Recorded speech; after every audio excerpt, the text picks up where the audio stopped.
الحمد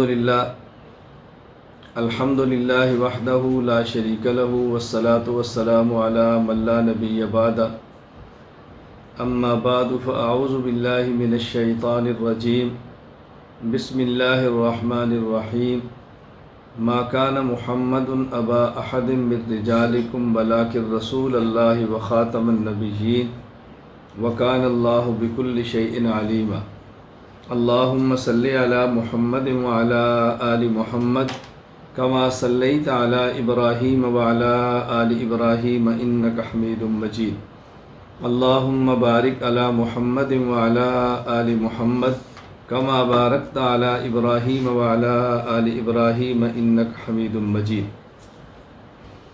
الحمدللہ احناف اہل سنت والجماعت دیوبند کا قرآن کریم اور حدیث مبارک سے بہت گہرا تعلق ہے۔ اس وقت صحیح بخاری جو دورہ حدیث کے طلباء کرام پڑھ رہے ہیں، صحیح بخاری کے مضامین پر گفتگو چل رہی تھی اور سمجھانا یہ تھا کہ حضرت امام بخاری رحمہ اللہ کا تعلق مقلدین کے ساتھ ہے یا غیر مقلدین کے ساتھ ہے۔ ہم یہ سمجھتے ہیں کہ حضرت امام بخاری نور اللہ مرقدہ کا تعلق مقلدین کے ساتھ ہے، غیر مقلدین کے ساتھ نہیں ہے۔ ہم آج کے سبق میں اس بات پر بات کریں گے کہ حضرت امام بخاری نور اللہ مرقدہ نے اپنی صحیح بخاری میں جو ابواب قائم فرمائے ہیں، جنہیں ترجمۃ الباب بھی کہتے ہیں، ان عنوانات کو دیکھیں اور پھر مقلدین احناف کو دیکھیں تو اندازہ ہوگا کہ حضرت امام بخاری رحمہ اللہ کس مزاج کے ہیں، ان کا تعلق کن سے ہے۔ یہ بات تو معروف ہے، آپ جانتے ہیں، فقہ البخاری فی تراجمہ، کہ حضرت امام بخاری رحمہ اللہ کی جو فقہ ہے، جو مسائل ہیں، وہ ہیں جو اپنے تراجم میں وہ سمجھاتے ہیں ترجمۃ الباب میں۔ حضرت امام بخاری رحمہ اللہ تعالی حضرت امام شافعی رحمہ اللہ کے مقلد ہوں یا امام احمد بن حنبل کے ہوں، بہرحال مقلد ہیں۔ احناف اور شوافی کا اجتہادی مسائل میں اختلاف موجود ہے، اس سے انکار نہیں ہے، لیکن جو بنیادی باتیں ہیں اس پر احناف اور شوافی متفق ہیں، اور حضرت امام بخاری رحمہ اللہ بھی اس پر متفق نظر آتے ہیں۔ میں آج آپ کی خدمت پہ چند ایک ابواب پیش کرتا ہوں اپنی بات کو سمجھانے کے لیے۔ اللہ تعالی ہمیں سمجھنے کی توفیق عطا فرمائے، سمجھ آئے تو قبول کرنے کی توفیق عطا فرمائے، پھر آگے امت کو سمجھانے کے لیے اللہ تعالی ہمیں قبول فرما لے۔ حضرت امام بخاری رحمہ اللہ تعالی باب قائم فرماتے ہیں، باب من یرد اللہ بہ خیرا یفقہہ فی الدین۔ میں نے کہا باب من یرد اللہ پڑھیں یا باب من یرد اللہ پڑھیں، دونوں درست ہیں۔ اللہ تعالیٰ جس شخص کے ساتھ خیر کا فیصلہ فرماتے ہیں اس کو دین میں سمجھ عطا فرماتے ہیں۔ یہ یفقہ یہی فقہ سے ہے، اللہ اس کو دین کی فقہ دین اور دین کی فہم اور دین کی سمجھ عطا فرماتے ہیں۔ اب حضرت امام بخاری رحمہ اللہ تعالیٰ تو فقہ دین کی عظمت بیان فرما رہے ہیں، جبکہ غیر مقلدین اس بات کو قطعاً قبول نہیں کرتے۔ غیر مقلد عالم محمد جونا گڑی اپنی کتاب شمع محمدی میں لکھتے ہیں، بلکہ کتاب کے ٹائٹل پہ لکھتے ہیں شمع محمدی، جس کے ملاحظہ کے بعد ہر شخص یقین کر لیتا ہے کہ فقہ اور چیز ہے، حدیث اور چیز ہے۔ تقلید شخصی اور پابندی فقہ کا لہسن پیاز اسی وقت حاصل ہو سکتا ہے جب کتاب و سنت کے منسلوا سے دستبرداری حاصل کر لی جائے۔ اسی طرح غیر مقلد محمد اکرم وہ اپنی کتاب تفہیم سنت صفحہ 461 پہ لکھتے ہیں، فقہ حدیث کا پھل نہیں بلکہ بے غیرتی، بے حیائی اور بے دینی جیسے پھلوں کا جوس ہے۔ انا للہ و انا الیہ راجعون۔ اب دیکھیں حضرت امام بخاری رحمہ اللہ تعالیٰ کا فقہ کے بارے میں مزاج اور رویہ کیا ہے، اور غیر مقلدین کا فقہ کے بارے میں رویہ کیا ہے۔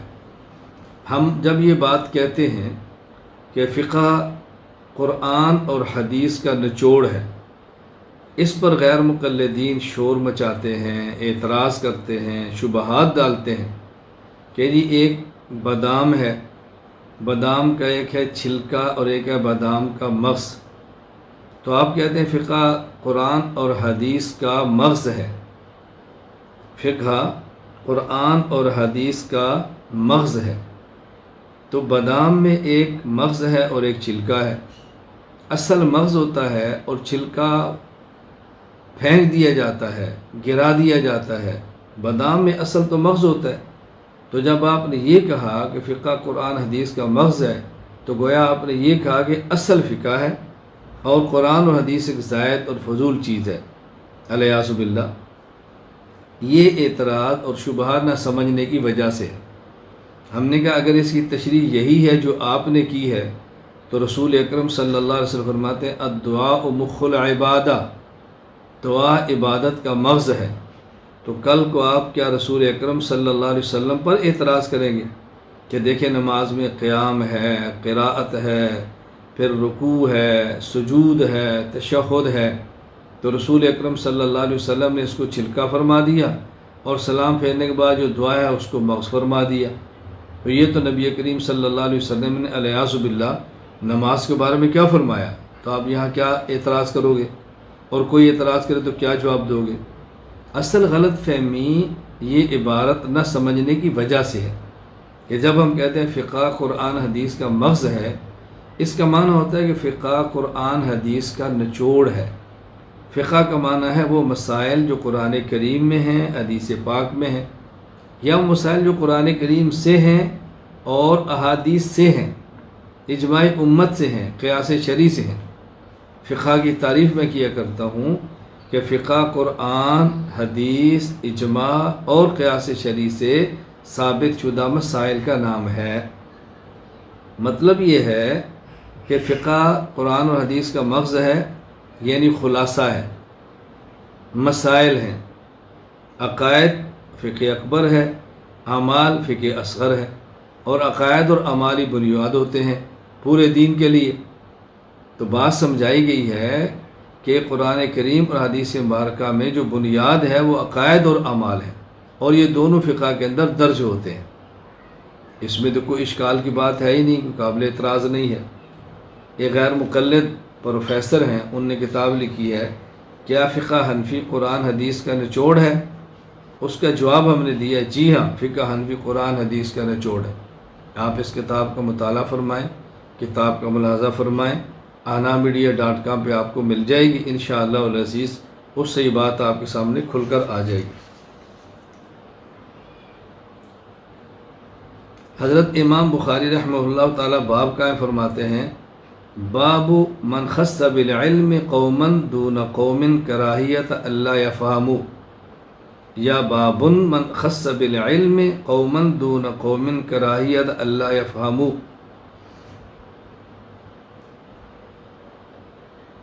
اس کا خلاصہ کیا ہے کہ بعض علوم بعض کے ساتھ مخصوص ہوتے ہیں، بعض علوم بعض کے ساتھ مخصوص ہوتے ہیں، یعنی بعض باتیں بعضوں کو بتائی جاتی ہیں اور بعضوں کو نہیں بتائی جاتی۔ جن کو بتائی جاتی ہیں اس لیے کہ وہ اس کو سمجھتے ہیں، اور جن کو نہیں بتائی جاتی وہ ان کی سمجھ سے بالا تر ہوتی ہے۔ یہ امام بخاری رحمہ اللہ فرما رہے ہیں۔ اب یہی بات ہم عرض کرتے ہیں کہ دیکھو ایک فن ہے عقائد کا، ایک فن ہے فقہ کا، ایک فن ہے تصوف کا۔ تصوف کی باریک باتیں جو فنی چیزیں ہیں عوام کی سمجھ سے بالا تر ہے، لہٰذا ان کو عوام کے اندر بیان نہیں کرنا چاہیے، خصوصاً صوفیہ کی وہ باتیں جو عام کیا بسا اوقات اچھے خاصے پڑھے لکھے بندے بھی نہیں سمجھ پاتے، اس کو عوام میں پھیلا کر فتنہ اور انتشار پیدا کرنا یہ ہرگز درست نہیں ہے۔ کبھی وہ مسائل کو لیں گے جو خواتین کے لیے لکھے ہیں، بیان مردوں میں کریں گے۔ اب خواتین کے مسائل تو خواتین سمجھتی ہیں، اور مردوں میں بھی عام مجمع میں، لونڈوں میں، بچوں میں، اور بازاری گندی زبان کے ساتھ، تاکہ وہ بات سمجھیں گے نہیں اور فتنہ کا موقع مل جائے گا۔ تو یہ غیر مقلدین کی عادت ہے۔ صوفیاء کی عبارات مثلا وحدت الوجود کو لیں گے، عوام میں بیان کریں گے، کیونکہ عوام کی فہم سے بالا تر ہے تو فتنہ پھیلائیں گے۔ تو حضرت امام بخاری فرما رہے ہیں نہیں، جو قوم جس کی اہل ہے وہی باتیں ان کے سامنے بیان کی جائیں، اور جو قوم جس کی اہل نہیں ہے وہ قوم کے سامنے بیان نہ کی جائیں۔ میں نے کہا تھا کہ ایک پنجابی شاعر ہے میاں محمد، وہ کہا کرتے تھے خاصاں دی گل عامہ اگے جائز نہ آئی کرنی، کھیر پکا میاں محمد جویں کتیاں اگے دھرنی۔ خواص کی بات عوام کے سامنے لانا ایسے ہی ہے کہ جیسے دودھ اور چاول کی کھیر بنا کے، میٹھا ڈال کے، بہترین لذیذ بنا کے کسی کتے کے آگے پھینک دو۔ تو یہ غیر مقلدین کا طرز ہے، اور جب یہ طرز اختیار کرتے ہیں پھر میں جیسا منہ ویسا تھپڑ، جیسی روح ویسا فرشتہ، وہ طرز اختیار کر کے جواب دیتا ہوں تو پھر پروپیگنڈا کرتے ہیں۔ یہ سخت بہت ہے، یہ سخت بہت ہے۔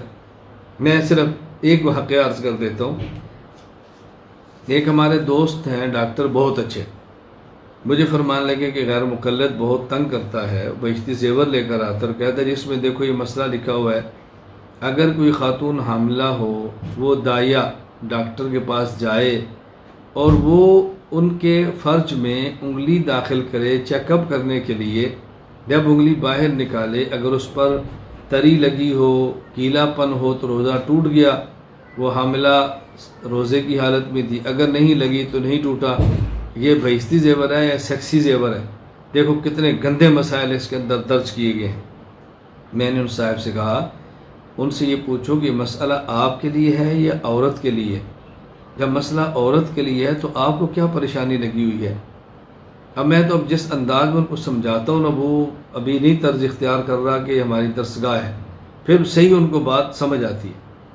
میں نے کہا اگر یہی قابل اشکال چیز ہے تو ہدیۃ المہدی آپ اٹھائیں، اس میں آپ کے غیر مقلد مولانا کیا لکھ رہے ہیں؟ وہ کہتے ہیں من ادخل خشبتاً فی دبرہ فاخرج فلم یفطر، اگر کوئی شخص لکڑی لے لے، بڑے پیشاب کی جگہ پہ داخل کرے، پھر اس کو باہر نکالے تو روزہ نہیں ٹوٹتا۔ میں نے کہا بتائیں اس کو آپ کس کھاتے میں ڈالیں گے؟ انگلی کیسے چلی جاتی ہے وہ تو سمجھ آتی ہے، اور یہ لکڑی کیسے جاتی ہے سمجھاؤ۔ وہ ڈاکٹر تھے، میں نے کہا آپ 3 فٹ لمبا ڈنڈا لے لو، 3-4 انچ موٹا رکھ لو، ویسے کو بھی یہ پردے کے پیچھے جاؤ ذرا دکھاؤ۔ اس نے ڈاکٹر نے کہا مولانا وہ میرے پاس آیا، میں نے یہی کیا، وہ دن اور یہ دن میری دکان کلینک کے قریب نہیں پٹکا ہو۔ اب دیکھیں ہوش ٹھکانے آ گئے نا، تو علاج بالمثل ہوتا ہے۔ جب ایسی بات کہتے ہیں تو پھر ہمارے ساتھ بھی بس اوقات اشکال ہوتا ہے کہ مولانا کا لہجہ سخت ہے۔ میں نے کہا آپ نے وہ نہیں دیکھا وہ باتیں عوام میں کیا پھیلا رہے ہیں۔ خیر میں عرض کر رہا تھا کہ جو بات جہاں کہنے کی ہے وہیں کہی جائے، اور جو جہاں کہنے کی نہیں ہے وہ نہ کہی جائے۔ خواص کی باتیں عوام میں بیان کر کے خصوصاً ان پڑھ لوگوں میں فتنہ نہیں پھیلانا چاہیے۔ یہ حضرت امام بخاری رحمہ اللہ کا مزاج نہیں ہے۔ حضرت امام بخاری رحمہ اللہ ایک باب قائم فرماتے ہیں، باب اہل العلم والفضل احق بالامامہ، یا باب اہل العلم والفضل احق بالامامہ۔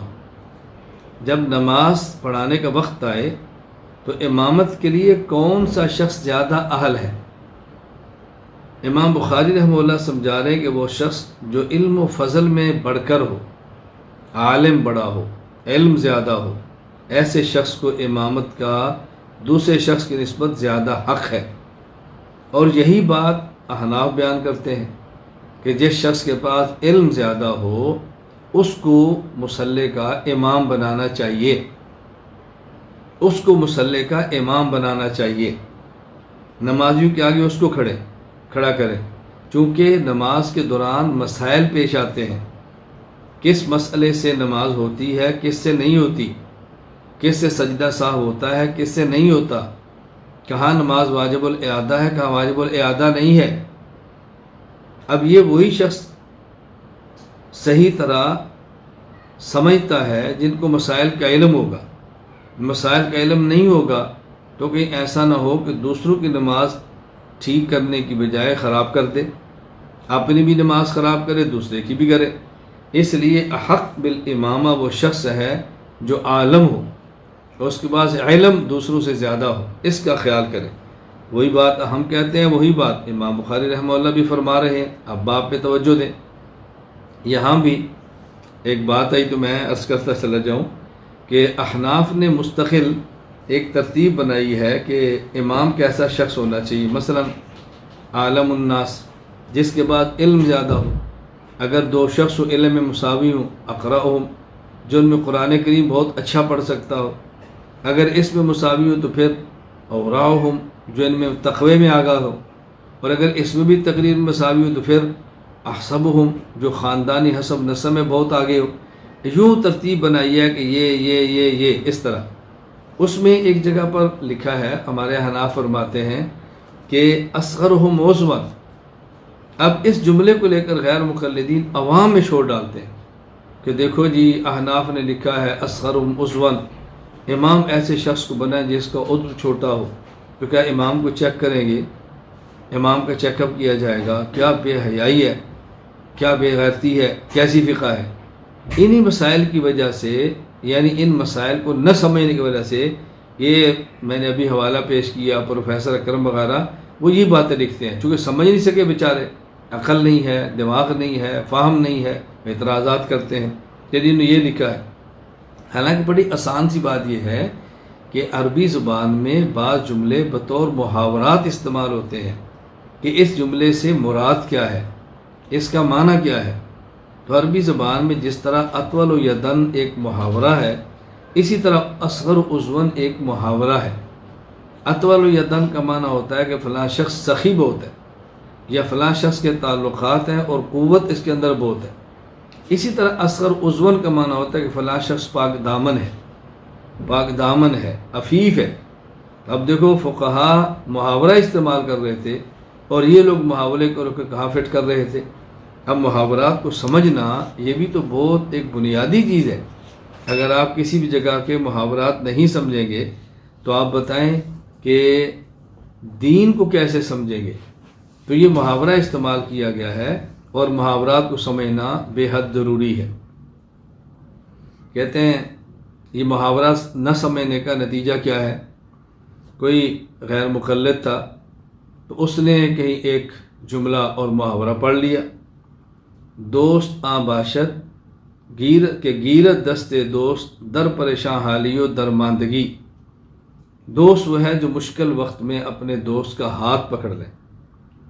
اس غیر مقلد کا ایک دوست تھا، یہ دونوں سفر میں جا رہے تھے، اس کے دوست کے دشمن آگے، انہوں نے اس کو مارنا شروع کیا، اس نے آگے بڑھ کر اپنے دوست کے ہاتھ پکڑ لیے، ان نے جی بھر کے مارا۔ جب وہ چلے گئے تو اس نے کہا میرے دوست، آپ کو چاہیے تھا میرا ساتھ دیتے کہ ہم دونوں مل کر ان کو مارتے، یا کم از کم تو مجھے چھڑا دیتا، اور یہ آخری درجہ مجھے لڑنے دیتا، تو نے میرے ہاتھ پکڑا کے مجھے ٹھکوائی کر دی، کیسا دوست ہے؟ تو اس نے کہا میں نے دوستی کا حق ادا کیا ہے۔ تجھے نہیں پتا کہ فارسی زبان کا ایک محاورہ ہے، دوست آ باشد کہ گیرت دستے دوست در پریشان حالی و در ماندگی۔ دوست وہ ہوتا ہے جو مشکل وقت میں اپنے دوست کا ہاتھ پکڑ لے۔ تو میں نے تیرے مشکل وقت میں تیرا ہاتھ پکڑا ہے، میں نے تو اس محاورے پہ عمل کیا۔ اس نے کہا غیر مقلد ہی ہوتا ہے، او عقل مند آدمی، اور اس کیف سے میں تجھے سمجھاؤں، اس کا معنی یہ ہے کہ دوست وہ ہے جو مشکل وقت میں اپنے دوست کا معاون بنے، دست و بازو بنے، اس کے ساتھ تعاون کرے، اس کی مدد کرے۔ اب دیکھیں محاورہ سمجھنے کا نتیجہ کیا نکلا، اپنے دوست کی ٹھکائی کروا دی۔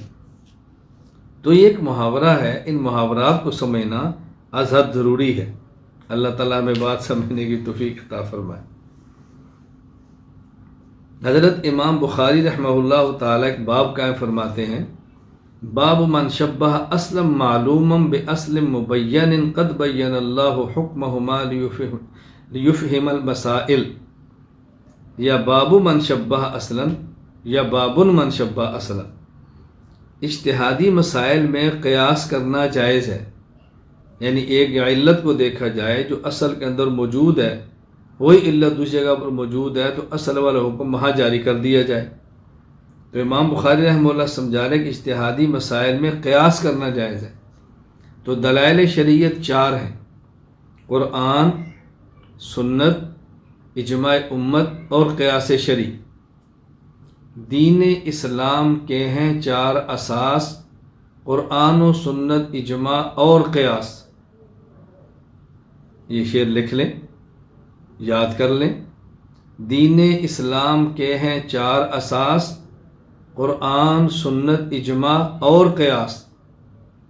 دین اسلام کے ہیں 4 اساس، قرآن، سنت، اجماع اور قیاس۔ تو قیاس تو ایک دلیل شرعی ہے، امام بخاری اس کو تسلیم فرما رہے ہیں۔ اور غیر مقلدین، اسلام میں اصلی اہل و سنت کی پہچان۔ مصنف عبد القادر جملہ کہتے ہیں غیر مقلدین یہ کار شیطان ہے، الیاذ باللہ، یعنی غیر مقلد کہتے ہیں کہ قیاس کرنا شیطان کا کام ہے۔ استغفر اللہ ربی من کل ذنب و اتوب الیہ۔ ایک ہوتا ہے قیاس درست، قیاس محمود، ایک ہوتا ہے قیاس غلط، ضد کی بنیاد پہ، قیاس مذموم۔ تو قیاس محمود تو ٹھیک ہے، قیاس مذموم غلط ہے۔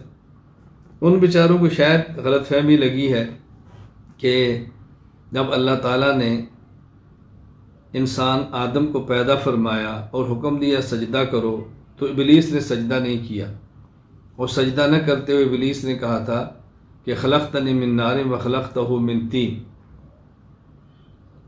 اے اللہ میں اس سے بہتر ہوں، تو نے مجھے آگ سے بنایا، اس کو مٹی سے بنایا، آگ مٹی سے افضل ہے، میں سجدہ نہیں کرتا۔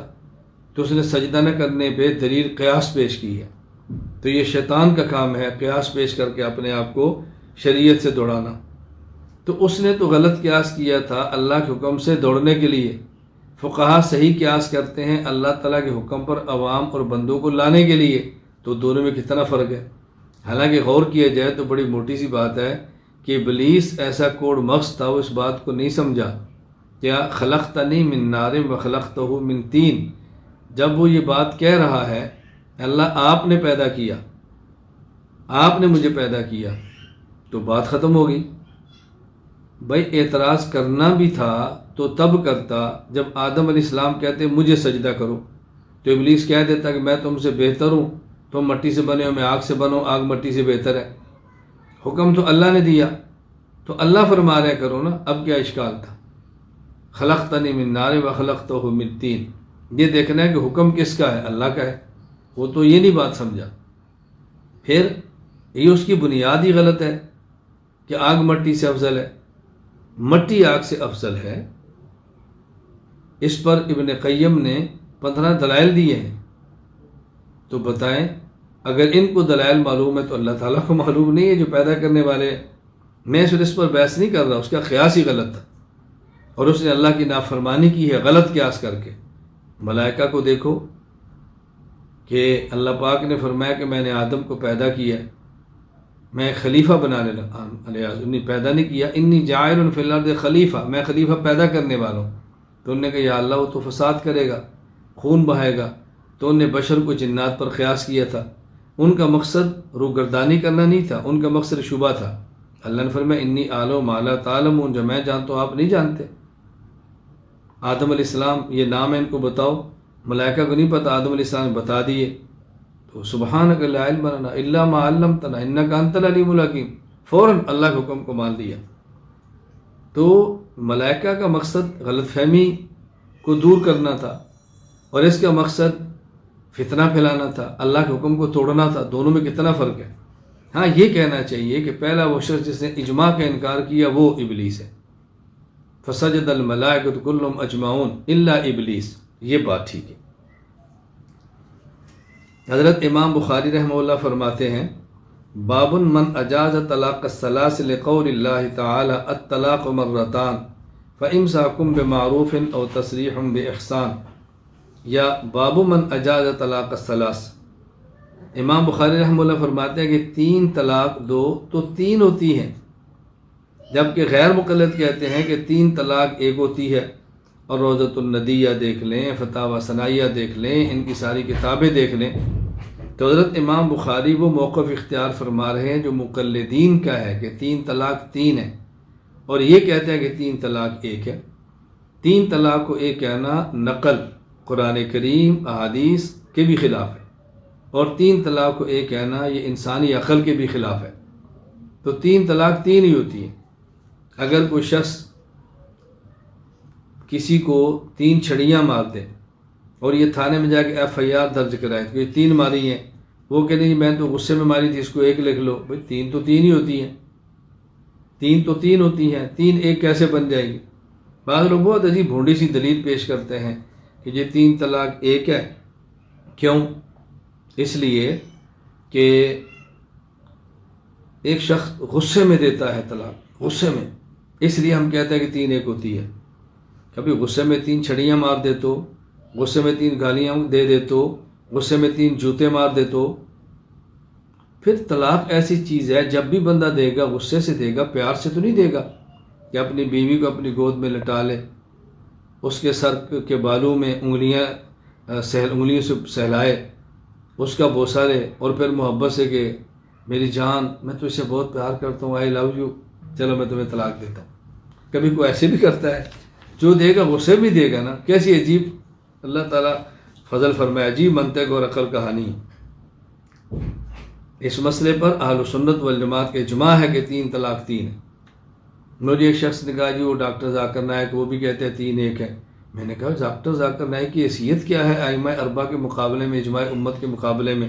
آپ ذرا سوچا کرو حیثیت کیا ہے، غور کیا کرو۔ ایک شخص نے مجھے کہا نہیں جی اب تو بالکل بدل گیا ہے۔ میں نے کہا کیا بدل گیا؟ مسائل سے رجوع کر لیا ہے یا مسائل کو بیان کرنا چھوڑ دیا؟ ہاں جو غلط مسائل بیان کی تو اس سے رجوع کر لیے تو بات ٹھیک ہے۔ اگر مسائل جو کہ تو ہیں پھر کیا تبدیلی ہے؟ جی میں بیان نہیں کروں تو کوئی تبدیلی نہیں ہے۔ ان کو بھی چاہیے کہ ان مسائل میں غلطی کا اعتراف کریں اور رجوع کریں کہ ہاں مجھ سے غلطی ہوئی ہے، میں اس مسئلے پر اہل سنت والجماعت اور امت کے اجماع کے ساتھ ہوں۔ اللہ تعالی ہمیں بات سمجھنے کی توفیق عطا فرمائے۔ مجھے اس پر ایک واقعہ یاد آیا۔ حضرت حجت اللہ فی الارض رئیس المناظرین مولانا محمد امین اکھاڑوی نور اللہ مرقدہ ایک جگہ تشریف لے گئے، غیر مقلدین کے مناظرے کا چیلنج تھا، اس کے جواب کے لیے۔ عنوان کیا تھا کہ 3 طلاق 2 تو 3 ہوتی ہیں، غیر مقلد کے 3 طلاق 2 تو 1 ہوتی ہے۔ اب انہوں نے مناظرہ بھی رکھ لیا اور ادھر پولیس کو اطلاع بھی کر دی تاکہ مناظرہ رک جائے۔ تو مقامی تھانے دار SHO آگے اور اس نے کہا جی مناظرہ نہیں ہوگا۔ اس کو سمجھایا بھی، بڑی دور سے علماء نے سفر کیا ہے، دلائل کی بات ہے تو سن لو۔ اس نے کہا میں نے کہا مناظرہ نہیں ہوگا۔ حضرت اکھاڑی رحمہ اللہ فرمایا بھی انہیں چیلنج کیا ہے، عوام کو خراب کیا، ہم آئے ہیں مناظرہ ہوگا۔ اس نے کہا میں نے آپ کو کہہ دیا مناظرہ نہیں ہوگا۔ حضرت اکھاڑی فرمان لگے تم ثالث بن کے بیٹھ جاؤ، حکم بن جاؤ، تم سنو، تم جو فیصلہ کرو گے ہم مان لیں گے۔ اس نے کہا دیکھو مولوی صاحب میں نے کہا مناظرہ نہیں ہوگا، اگر آپ نے زیادہ زور کیا تو میں جوتے ماروں گا اور مناظرہ بند کرا دوں گا۔ حضرت مولانا امین اکھاڑی فرمان لگے کہ مجھے آپ کی بات سے اتفاق ہے، آپ ایسا کریں کہ مجھے بھی جوتے ماریں اور اس کو بھی جوتے ماریں۔ ہاں ایسا کرو مجھے 1 مارے تو 1 کہنا، اس کو 3 مارے تو پھر 1 کہنا، ترتیب یہ رکھنی۔ اس نے کہا جی کیوں؟ کہا یہی بات میں اس کو سمجھا رہا ہوں کہ 3 3 ہوتے ہیں، یہ کہتے ہیں 3 1 ہوتے ہیں، تو میرے دلائل سے نہیں سمجھ آئے گی، ہو سکتا ہے تیرے جوتوں سے بات سمجھ آ جائے، تو 3 مارنا اور گنتی میں 1 لکھنا، بسم اللہ پڑھ ذرا۔ اس نے کہا یہ کیسے لوگ ہیں؟ فرمایا یہی بات تو میں سمجھا رہا ہوں نا کیسے لوگ ہیں، تو سمجھا ان کو ذرا، بسم اللہ پڑھ۔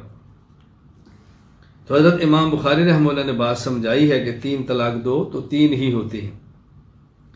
حضرت امام بخاری رحمہ اللہ نے باب قائم فرمایا ہے باب الاخذ بالیدین، مصافحہ دونوں ہاتھوں سے کرنا ہے، اور حضرت امام بخاری دونوں ہاتھوں سے مصافحہ کی بات کرتے ہیں۔ حضرت امام بخاری نے یہاں پر 3 ابواب قائم کیے ہیں۔ پہلے باب المعانقہ، گردن سے گردن ملاؤ، پھر باب المصافحہ، ہتھیلیوں سے ہتھیلیاں، پھر باب الاخذ بالیدین، دونوں ہاتھ۔ اور بڑی واضح سی بات ہے، عقل کے مطابق ہے، نقل کے مطابق ہے۔ حدیث پاک میں جب 2 بھائی ملتے ہیں مصافحہ کرتے ہیں اللہ تعالیٰ ان کے گناہ معاف فرما دیتے ہیں۔ اب دیکھو گناہ انسان 1 ہاتھ سے نہیں کرتا، دونوں ہاتھوں سے کرتا ہے، تو جب 2 ہاتھ لگائے گا تو دونوں کے گناہ معاف ہو جائیں گے۔ تو عقل کے بھی مطابق ہے، نقل کے بھی مطابق ہے، اس لیے مصافحہ 2 ہاتھ سے ہے۔ لیکن غیر مقلد وہی مرغے کی 1 ٹانگ، 1 ہاتھ سے مصافحہ۔ آپ عبد الرحمن مبارک پوری کی دیکھ لیں اور حکیم محمد اسرائیل سلفی کا تحفۃ الحسنہ دیکھ لیں، عبد الرحمن مبارک پوری کی کتاب ایک ہاتھ سے مصافہ اٹھائیں، حکیم محمد اسرائیل سلفی کتاب التحفۃ الحسنی، نام کیا ہے؟ التحفۃ الحسنی، اور لکھا گیا ہے ایک ہاتھ، تو مصافہ تو دو ہاتھ سے ہے۔ یہاں میں ایک بات عرض کروں، ہمیشہ یاد رکھیں جب بھی کبھی ان سے واسطہ پڑے تو یہ دیکھا کرو کہ ان کا ویک پوائنٹ کیا ہے، کمزور پہلو کا وہاں پکڑو اور چلنے مت دو۔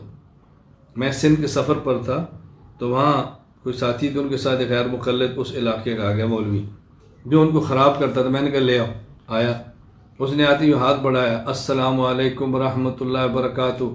میں نے ہاتھ نیچے رکھا، میں نے کہا وعلیکم السلام ورحمۃ اللہ وبرکاتہ۔ تو مجھے کہتا ہے سائیں آپ مصافہ نہیں مانتے؟ میں نے کہا میں مٹھائی کو مٹھائی کہتا ہوں، لید کو مٹھائی نہیں کہتا۔ مجھے کہتے ہیں کیا مطلب؟ میں نے کہا کہ سامنے لید رکھ دو، کو مٹھائی ہے تو کون اس کو مٹھائی کہے گا؟ بھائی مصافہ دو ہاتھ سے ہوتا ہے، ایک ہاتھ سے نہیں ہوتا۔ ایک ہاتھ کو میں کیسے مصافہ، دو ہاتھ بڑھا میں کرتا ہوں، دو نہیں بڑھائے گا تو میں نہیں کروں گا۔ مجھے وہ کہنے لگا کیا ایک ہاتھ سے مصافہ ثابت نہیں ہے؟ میں نے کہا تم یہاں کیوں آئے ہو؟ کہا جی میں نے آپ سے رفع یدین پہ بات کرنی ہے۔ میں نے کہا رفع یدین پہ بات کے کریں گے، پہلے ہم الاخذ بالیدین، مصافہ بالیدین پہ کر لیتے ہیں، رفع کو چھوڑ دو مصافہ پہ آتے ہیں، پہلے اسی کو حل کرتے ہیں۔ بسم اللہ پڑھو، لاؤ اپنی دلیل، میں پیش کرتا ہوں دلیلیں۔ میں ایسا کور ہوا، ایسا کور ہوا، میں کیا بتاؤں، اس کی ذلت کا بعد تماشا دیکھنے والا تھا، لڑکے حیران رہ گئے۔ میں نے کیسے کہو، اس نے سب سے پہلے اعتراض مجھ سے مصافہ پر کیا، اس پر بات کر لیتے ہیں، اس کے بعد اگلی بات دیکھیں گے۔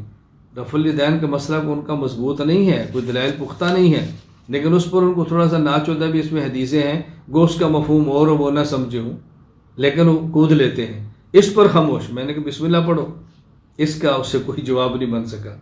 سو امام بخاری رحمۃ اللہ علیہ دونوں ہاتھوں سے مصافہ کی بات کرتے ہیں، غیر مقلدین ایک سے کرتے ہیں۔ حضرت امام بخاری رحمۃ اللہ باب کیا فرماتے ہیں؟ باب الاقتداء بسنن رسول اللہ صلی اللہ علیہ وسلم وقول اللہ تعالی وجعلنا للمتقین اماما قال ائمة نقتدی بمن قبلنا ویقتدی بنا من بعدنا۔ باب الاقتداء یا باب الاقتداء بسنن رسول اللہ، دونوں ٹھیک ہے۔ باب الاقتداء یا باب الاقتداء دونوں ٹھیک ہے، جو چاہے عنوان اختیار کر لیں۔ اب یہاں حضرت امام بخاری رحمہ اللہ تعالی تقلید پہ بات کرتے ہیں، ائمۃ نقتدی بمن قبلنا، اللہ اکبر، ہم پہلوں کی اقتداء کریں اور بعد والے ہماری اقتداء کریں۔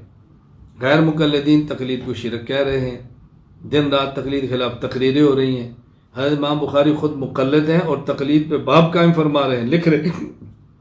تو یہ تقلید حضرت امام بخاری کا اور ہمارا مشترکہ مسئلہ ہے، اس کا غیر مقلدین سے کوئی دور دور کا بھی تعلق نہیں ہے۔ لیکن ضروری ہے کہ آدمی تقلید کا معنی سمجھے، تقلید پر دلائل دیکھے، تقلید پر اعتراضات کے جوابات دیکھے۔ اپنے موقع پر جب یہ مسائل آئیں گے تو میں انشاءاللہ تفصیل سے بات کروں گا، انشاءاللہ العزیز، انشاءاللہ تقلید پر تفصیل سے بات کریں گے۔ تقلید کی جو تعریف ہے نا موجودہ وقت میں، وہ بہت اہم ہے۔ مسائل اجتہادیہ میں ایسے مجتہد کے مفتہ بہا مسائل کو بلا مطالبہ دلیل مان لینا، جس کا مجتہد ہونا دلیل شرعی سے ثابت ہو اور اس کا مذہب اصولاً و فروعاً مدون ہو کر مقلد کے پاس تواتر کے ساتھ پہنچا۔ اب تعریف کریں، میں دیکھتا ہوں اس پر اشکال کون کرتا ہے، وہ چلتا آگے کیسے۔ تعریف یہ کریں، اس دور میں تقلید کا معنی یہ ہے۔ ایک غیر مقلد مجھے ملا تو کہنے لگا جی تقلید کرنی چاہیے۔ میں نے کہا آپ کا کیا خیال ہے؟ مجھے کہتا ہے میں تو سمجھتا ہوں تقلید نہیں کرنی چاہیے۔ میں نے پوچھا وجہ؟ کہ اس لیے کہ تقلید کہتے ہیں بلا دلیل بات ماننا، تقلید کہتے ہیں بلا دلیل بات ماننا، تو بلا دلیل بات تو نہیں ماننی چاہیے۔ میں نے کہا جو تقلید کا معنی آپ نے کیا ہے بلا دلیل بات ماننا، یہ قرآن کریم میں تعریف ہے؟ کہا جی نہیں۔ میں نے کہا حدیث پاک میں ہے؟ کہتا نہیں۔ تو میں نے کہا یہ تعریف کہاں لکھی ہے؟ کہا جی ہمارے فلاں شیخ صاحب ہیں انہوں نے کی ہے۔ میں نے کہا آپ نے شیخ صاحب سے دلیل پوچھی تھی کہ تقلید کا یہ جو معنی آپ نے کیا ہے بلا دلیل بات کو ماننا، کیا یہ تقلید کا معنی ٹھیک ہے؟ دلیل پوچھی تھی؟ مجھے کہا جی نہیں۔ تو میں نے کہا تم تو تقلید کا معنی کرتے ہو بلا دلیل بات ماننا، اور اس کو شرک اور غلط کہتے ہو، اور خود تم نے بلا دلیل بات مان لی ہے، تو جس کا تم انکار کرتے ہو وہ خود تم عمل کر رہے ہو، تو آپ کیسے کہتے ہو تقلید نہیں کرنی چاہیے؟ اس کا اس سے جواب نہیں بن پڑا۔ تو جب یہ بات کریں ان کو اسی بات سے پکڑ لو، فوراً پکڑو۔ یہ بالکل ایسی ہے، ایک واقعہ میرے ساتھ پیش آیا، درس قرآن میں نے دیا، اس کے بعد ایک صاحب ملے تو مجھے کہنے لگے حدیث حجت ہے۔ میں نے کہا آپ کیا فرماتے ہیں؟ کہتے میں کہتا ہوں حدیث حجت نہیں ہے۔ میں نے کہا دلیل کیا ہے؟ کہتے حدیث میں آتا ہے لا تکتبوا انی غیر القرآن، اللہ کے نبی صلی اللہ علیہ وسلم فرمایا قرآن کے علاوہ اور کچھ نہ لکھو۔ اگر قرآن کے علاوہ کوئی حجت ہوتی تو آپ لکھنے کی اجازت دیتے۔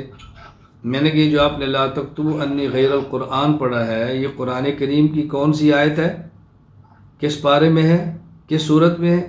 مجھے کہا آیت میں تو حدیث ہے۔ میں نے کہا ابھی تو آپ نے کہا حدیث حجت نہیں ہے، اور اپنے دعوے پر آپ دلیل میں حدیث کو پیش کر رہے ہیں۔ خاموش ہو گیا۔ تو گرفت کیا کریں، ان کی گرفت کرنا سیکھیں، خصوصاً ہمارے دورہ کے طلباء گرفت کرنا سیکھیں، غلط بات کو پکڑنا سیکھیں، ان کی بات پہ توجہ دیں، پھر آپ آگے بات چلا سکتے ہیں۔ اسی طرح حضرت امام بخاری رحمہ اللہ تعالیٰ نے کئی ایک ابواب قائم کیے ہیں۔ باب فرض الجمعہ لقول اللہ تعالی اذا نودی للصلاة من یوم الجمعہ فاسعوا الی ذکر اللہ وذروا البیع ذالکم خیر لکم ان کنتم تعلمون۔ باب فرض مواقیت الحج والعمرہ، باب ما یستحب ان یغسل وترا، باب سنت الجلوس فی التشہد، باب ما یکرہ من النیاحۃ علی المیت۔ اب غیر مقلدین اس کے مقابلے میں ان اصطلاحات کو خرافات کہتے ہیں۔ امیر اللہ پشاوری یہ غیر مقلد ہے، تحفۃ المناظر کتاب لکھی ہے، وہ لکھتے ہیں کہ یہ خرافات ہے۔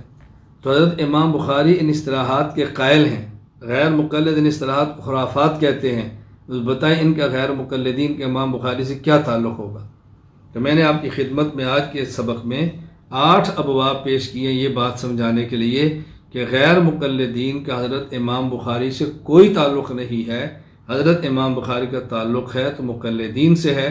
اللہ تعالی ہمیں بات سمجھنے کی، پھر آگے سمجھانے کی اللہ تعالی توفیق عطا فرمائے۔ وآخر دعوانا ان الحمد للہ رب العالمین۔ السلام علیکم ورحمۃ اللہ وبرکاتہ۔